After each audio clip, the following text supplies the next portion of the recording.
പ്രിയപ്പെട്ട കൂട്ടുകാരെ, കഴിഞ്ഞ ക്ലാസ്സുകളിൽ ഒരുപാട് സ്പോക്കൺ ഇംഗ്ലീഷിൻ്റെ അധ്യായം നമ്മൾ പഠിച്ചു. ഇന്ന് അതിൽ നിന്നെല്ലാം വ്യത്യസ്തമായൊരു ടോപ്പിക്കാണ് ഇന്ന് പഠിക്കാൻ പോകുന്നത്.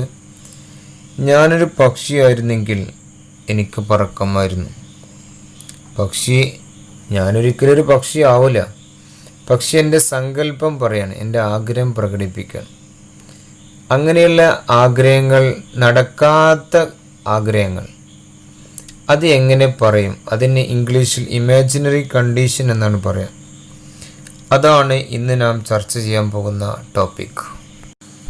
അത് മനസ്സിലാക്കണമെങ്കിൽ വീഡിയോയുടെ അവസാനം വരെ കേൾക്കണമെന്ന് ഒരു റിക്വസ്റ്റ് ചെയ്യുകയാണ്.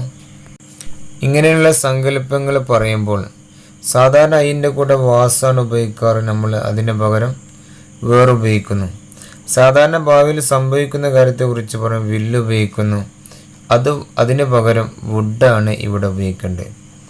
ഇത്രയും ശ്രദ്ധിച്ചാൽ വളരെ സിമ്പിളായി നമുക്ക് പറയാൻ സാധിക്കും. നമുക്ക് ഉദാഹരണം നോക്കാം. If I were a birds I would fly. ഞാനൊരു പക്ഷിയായിരുന്നെങ്കിൽ എനിക്ക് പറക്കാമായിരുന്നു. ഇഫ് ഐ വാസ് എന്നാണ് സാധാരണ ഉപയോഗിക്കാറ്. അത് വേറായിട്ട് ഉപയോഗിക്കുക. If I were a birds, ഞാനൊരു പക്ഷിയായിരുന്നെങ്കിൽ. ഐ വിൽ ഫ്ലൈ, ഞാൻ പറക്കും. അവിടെ വില്ലിന് പകരം വുഡ് ഉപയോഗിക്കുക. ഐ വുഡ് ഫ്ലൈ, എനിക്ക് പറക്കാമായിരുന്നു. ഇത് നടക്കാത്ത കാര്യമാണ്. നമ്മുടെ സങ്കല്പം, നമ്മുടെ ആഗ്രഹം പറയുന്നെന്ന് മാത്രം. അപ്പോൾ നാം ഉപയോഗിക്കേണ്ട if I were a birds, ഞാനൊരു പക്ഷിയായിരുന്നെങ്കിൽ. ഐ വുഡ് ഫ്ലൈ, എനിക്ക് പറക്കാമായിരുന്നു. മറ്റൊരു ഉദാഹരണം നോക്കാം. ഇഫ് ഐ വർ യു, ഞാൻ നീ ആയിരുന്നുവെങ്കിൽ, അഥവാ ഞാൻ നിൻ്റെ സ്ഥാനത്തായിരുന്നുവെങ്കിൽ. ഐ വുഡ് ബീറ്റ് ഹിം, ഞാൻ അവനെ അടിക്കുമായിരുന്നു. നീ എന്ത് മനുഷ്യനാണ്? നീ അവനിങ്ങനെയൊക്കെ ചെയ്ത് നീ ഒരു അടി പോലും കൊടുത്തില്ലല്ലോ. അപ്പം നമ്മൾ പറയണേ, നിൻ്റെ സ്ഥാനത്ത് ഞാനായിരുന്നെങ്കിൽ ഞാൻ അവനെ അടിക്കുമായിരുന്നു. അടുത്തതാണ് നോക്കാം.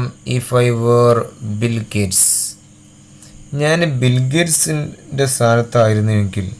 ഞാൻ ബിൽ ഗേറ്റ്സ് ആയിരുന്നുവെങ്കിൽ I would help the poor, പാവങ്ങളെ ഞാൻ സഹായിക്കുമായിരുന്നു. ഇഫ് ഐ ഹാഡ് വിങ്സ്, എനിക്ക് ചിറകുണ്ടായിരുന്നുവെങ്കിൽ. അവിടെ നമ്മൾ ഹാഡാണ് ഉപയോഗിച്ചത്. കാരണം ചിറക് ഉണ്ടായിരിക്കുക എന്നുള്ളതിന് ഹാഡാണ് ഉപയോഗിക്കുക. ഹാഡ് എപ്പോഴും ഹാഡിനെ കൊണ്ട് ഉപയോഗിക്കുക. ഇഫ് ഐ ഹാഡ് വിങ്സ്, എനിക്ക് ചിറകുണ്ടായിരുന്നുവെങ്കിൽ. ഐ വുഡ് ഫ്ലൈ, എനിക്ക് പറക്കാമായിരുന്നു. ഇതുപോലുള്ള ഉദാഹരണങ്ങൾ നിങ്ങൾ പറഞ്ഞ് പ്രാക്ടീസ് ചെയ്യുക. എന്നാൽ ഇത് വളരെ സിമ്പിളായിട്ട് നമുക്ക് ഇങ്ങനെയുള്ള ഇമാജിനറി കണ്ടീഷൻസ് പറയുവാൻ സാധിക്കും. നിങ്ങൾ ആദ്യമായിട്ടാണ് ഈ ചാനൽ കാണുന്നതെങ്കിൽ നിങ്ങൾ സബ്സ്ക്രൈബ് ചെയ്യുക. നിങ്ങൾക്ക് ഈ ക്ലാസ് ഇഷ്ടപ്പെട്ടെങ്കിൽ ലൈക്ക് ചെയ്യുക. നിങ്ങളുടെ അഭിപ്രായങ്ങൾ കമൻറ്റ് ചെയ്യുക. നിങ്ങൾ ഇത് മറ്റുള്ളവർക്ക് ഷെയർ ചെയ്ത് കൊടുക്കുക.